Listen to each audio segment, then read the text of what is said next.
M. Patrick Auguste, qui a plusieurs années d'expérience en mobilisation communautaire, relations interculturelles, administration et dans l'enseignement, notamment universitaire. Il œuvre dans le secteur des médias depuis une dizaine d'années à la conception, à la réalisation et à l'animation des émissions radiophoniques. Il œuvre au sein de plusieurs organismes, le développement EPED, dont il est président de la section Ottawa francophone, la Coalition des Noirs francophones de l'Ontario, dont il est le vice-président, et la coopérative communautaire multiservice L'Union fait la force, qui investit dans l'immobilier collectif. Il est également co-organisateur depuis une dizaine d'années d'événements dans la région d'Ottawa-Gatineau, tels que le gala d'anniversaire du drapeau haïtien. Alors, Nicole nous parlait en ouverture du drapeau haïtien et de l'importance. Monsieur Auguste, j'ai hâte d'entendre ce qu'il va nous raconter là-dessus. Et de la commémoration annuelle du séisme en Haïti de 2010. Monsieur Auguste est détenteur d'une maîtrise en administration des affaires de l'Université du Québec à Montréal, l'UQAM. En plus de ses activités bénévoles, il est chargé de cours à l'Université d'Ottawa et offre des services en finance et de la formation, notamment aux fonctionnaires de l'administration publique fédérale du Canada.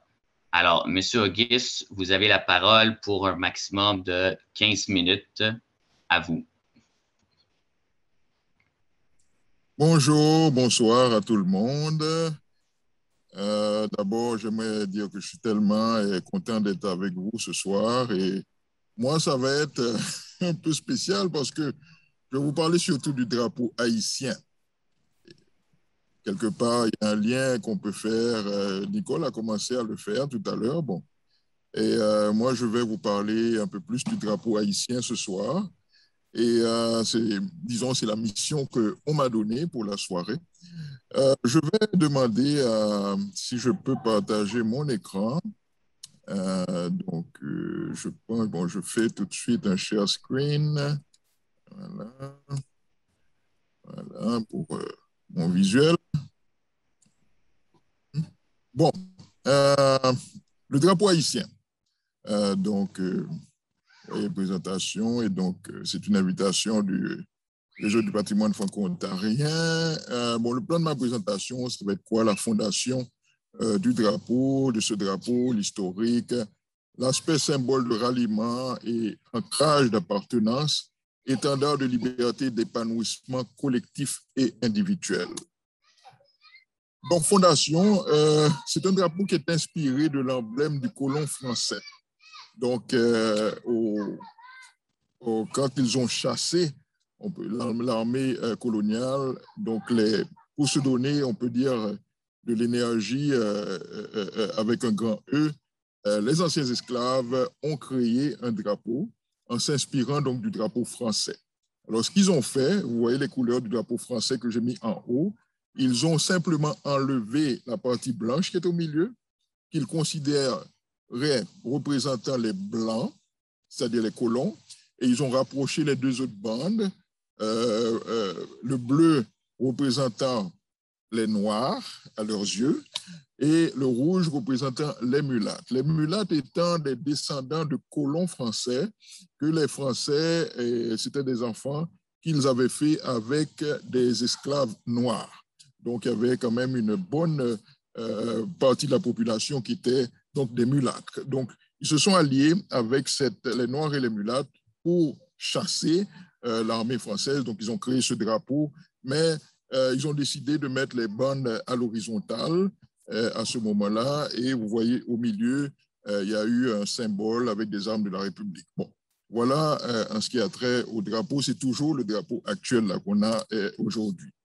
Par contre, ce drapeau a subi beaucoup de modifications au cours de l'histoire haïtienne.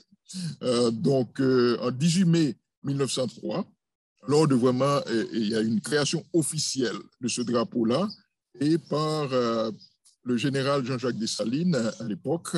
Et ce qu'il a fait, donc vous voyez les bandes, il a remis les bandes à la verticale et il a inscrit Liberté ou la mort. Donc en 18 mai 1803, qui est reconnu jusqu'à présent comme la date d'anniversaire du drapeau haïtien. 1er janvier 1804, lors de l'indépendance, on est retourné aux bandes horizontales. Et ensuite, le 20 mai 1805, il y a eu, lorsque l'empereur, enfin, le général Dessalines est devenu empereur. Il a changé le drapeau et il a mis le noir et le rouge. C'était une volonté d'être un peu plus véridique sur ce que le bleu, peut-être, c'était un peu différent. Donc, le noir représentait vraiment le noir. Bon, l'empereur Dessalines a été assassiné et par la suite, ceux qui ont pris le pouvoir, Alexandre Pétion, il est revenu aux bandes bleues et rouges à l'horizontale et avec le symbole des armes de la République, 17 octobre 1806, 28 mars 1811, ça c'est, le pays a été divisé en deux. Au nord du pays, c'était Henri Christophe, le roi Henri Christophe lui-même qui est retourné aux bandes noires et rouges et puis en mettant un escusson donc, au milieu. Et par la suite, ce drapeau 1822, il est vraiment très différent. On voit un jaune qui apparaît, mais en fait, c'est parce que le président Boyer a occupé toute l'île d'Haïti, incluant la République dominicaine à l'époque, et appelé ça la Grande Hispaniola haïtienne. Et puis le jaune, donc, c'était les hispaniques, donc, qui faisaient partie de ce grand territoire. Donc, 1822. Par la suite, 1859, et ce qu'on arrive ici, c'est on est arrivé à Jean-Pierre Boyer, donc Jean-Pierre Boyer lui-même, qui était toujours président à ce moment, mais qui, à un moment donné, ça a été dissolu. C'est cette dissoute, je veux dire, cette république, ça s'appelait, retourner un peu, la population haïtienne est ressortie davantage, on est retourné au bleu et rouge en 1859, et le 25 mai 1964, ça c'est le Duvalier. Vous avez entendu parler de Duvalier père au pouvoir. Lui, il est retourné au noir et rouge. Et voilà. Donc, ensuite, ça, et je reviens peut-être en arrière ici. Bon, un petit moment. Oui, donc ça, on a connu donc ce drapeau jusqu'à la fin de la dynastie des Duvalier. En 1986, lorsque le fils de Duvalier est tombé du pouvoir, on est revenu au drapeau bleu et rouge que je vous montrais au tout début, qui est le drapeau actuel. Bon. Donc, symbole de ralliement. Ce drapeau est une puissance de rassemblement. Donc, c'est un peu similaire au coup de l'ambi. L'ambi, c'est un instrument que les esclaves à l'époque utilisaient pour appeler, si vous voulez, la communauté à se rassembler. Ça fait un son qui va très loin.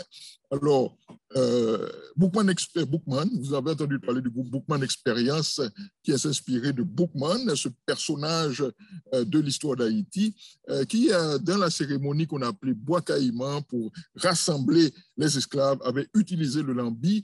Et donc, ce drapeau a cette puissance de rassemblement. Et ce qu'on constate jusqu'à aujourd'hui, c'est qu'il y a une présence, par exemple, à Ottawa-Gatineau, chaque année, on célèbre le drapeau haïtien. Il y a une présence importante, continue, à l'anniversaire du drapeau haïtien à Ottawa-Gatineau. Je vous ramène dans la région ici. Donc, un deuxième aspect, c'est un ancrage d'appartenance qui est fort. Alors, on voit par exemple le groupe Fugees, très connu, hein, il y a quelques années, qui avait vraiment fait irruption de la scène musicale aux États-Unis. Sur la scène, lorsqu'il recevait un prix très prestigieux, c'était couvert du drapeau haïtien parce qu'ils sont d'origine haïtienne. Les jeunes de la nouvelle génération de souche haïtienne en Amérique du Nord, ils exhibent avec fierté leur drapeau haïtien malgré l'image de souffrance projetée par le pays d'Haïti. C'est quand même assez frappant de voir ça. Alors, le drapeau est un étendard de liberté, d'épanouissement collectif et individuel. Donc, on peut voir que c'est un trait d'union entre les générations de la naissance d'un peuple à aujourd'hui. Trait d'union entre ces générations, le drapeau. Le drapeau est comme un trophée de réussite collective.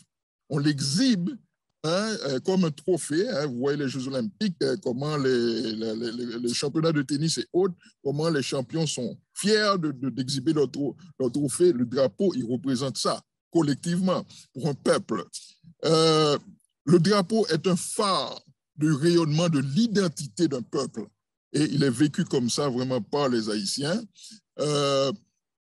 Ce drapeau a donc un impact positif important sur l'estime de soi. Et quelque part, c'est un espoir de contribution à l'humanité, parce que le drapeau permet de se transcender, d'aller au-delà de son individualité, d'aller au-delà de son collectif de peuple pour vraiment symboliser ce qu'on apporte au monde, ce qu'on apporte pour faire évoluer pour le progrès humain. Et le drapeau, donc, représente ça. Donc, là, je termine cette présentation-là en vous montrant, en mettant vraiment l'accent sur l'intérieur du drapeau, hein, qui n'apparaît pas souvent parce que c'est plus petit dans le petit carré. Les armes de la République, hein, le bonnet phrygien qui représente la liberté, avec le palmier qu'on a au milieu, donc, et l'inscription « L'union fait la force » qui apparaît en dessous, et vraiment qui est un slogan, hein, qui permet aux Haïtiens vraiment de construire ensemble, du moins c'est l'objectif. Donc, c'est ça le drapeau. Bon, je ne sais pas, j'ai été sans contrôler mon temps, alors je ne sais pas, et Diego, s'il me reste du temps. Il te reste 2-3 minutes. Ah, ben c'est parfait, c'est parfait. Alors, moi, le lien, ça me permet de faire le lien avec le drapeau franco-ontarien ici, ces 2-3 minutes, pour voir que la puissance de ralliement d'un peuple, hein, le drapeau est un bout de toile, mais qui a beaucoup de charges émotionnelles positives qui énergisent un peuple. Et je crois que pour le drapeau franco-ontarien, c'est le même impact que le drapeau a pour ce peuple franco-ontarien qui est souvent face à des défis. Donc, le drapeau lui permet justement de remonter sa conscience collective et d'aller plus loin dans sa présence au Canada. Alors, je m'arrête ici. Merci de m'avoir écouté. Et d'après ce que je comprends, Diego, on prendra des questions, je pense, après, d'après ce que je comprends. Donc, voilà, merci pour votre attention. Merci beaucoup, M. Auguste. Une présentation rondement livrée dans les temps qui a couvert beaucoup de territoires. Et je pense qu'on avait choisi par ordre alphabétique tout simplement parce qu'il fallait choisir un ordre, mais avec votre présentation au début qui a mis la table en faisant un lien avec le drapeau haïtien et avec une prochaine présentation qui vont mettre plus l'accent sur le drapeau franco-ontarien. Je pense que faire ce lien-là entre deux drapeaux de la francophonie, c'est super. Et il y a plusieurs choses que vous avez effectivement dit là, en termes d'ancrage, d'appartenance et de trophée de réussite collective. J'ai l'impression qu'ils vont revenir dans les autres présentations. Ça met vraiment à la table. Merci beaucoup.